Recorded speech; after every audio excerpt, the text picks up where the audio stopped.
یہ 2019 کا نومبر تھا۔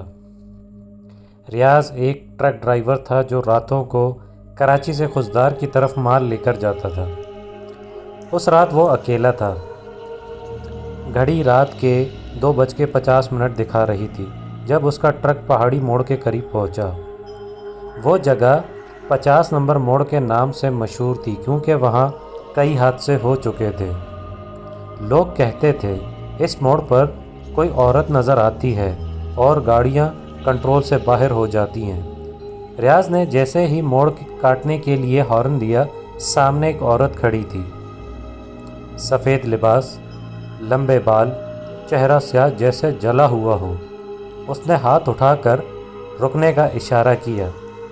ریاض نے بریک لگائی اور اگلے لمحے وہ عورت غائب۔ بس سفید دوپٹہ ہوا میں اڑا، ہوا کے بونٹ پر آ گرا۔ ریاض نے ٹرک دوبارہ چلایا مگر اب ڈرائیونگ سیٹ کے پیچھے سے کسی کے سانس لینے کی آواز آ رہی تھی۔ اس نے ریئر ویو مرر میں دیکھا، سیٹ کے پیچھے وہی عورت بیٹھی تھی۔ اس کا چہرہ آدھا پگھلا ہوا تھا، آنکھیں سفید، اور وہ دھیرے سے بولی، تمہیں بھی نیچے رکنا ہے۔ ریاض نے چیخ ماری اور ٹرک موڑ سے نیچے جا گرا۔ صبح جب ریسکیو ٹیم پہنچی تو ٹرک مکمل تباہ ہو چکا تھا مگر ریاض زندہ تھا۔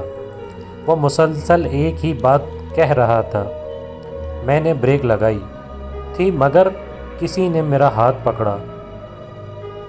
پولیس نے حادثے کی رپورٹ بنائی مگر جب ٹرک کو نکالا گیا اس کے شیشے پر عورت کے ہاتھ کے نشان جلے ہوئے تھے جیسے کسی نے لوہے کو چھوا ہو۔ آج بھی مقامی لوگ کہتے ہیں کہ اگر رات کے 3:50 نمبر موڑ سے گزرو تو وہ عورت سڑک کے بیچ میں کھڑی نظر آتی ہے، کبھی ہاتھ اٹھائے کبھی ہنستی ہوئی۔ ڈرائیور لوگ ہارن نہیں بجاتے کیونکہ ان کا یقین ہے اگر تم نے ہارن بجایا تو وہ سیدھی تمہارے کیبن میں بیٹھ جائے گی۔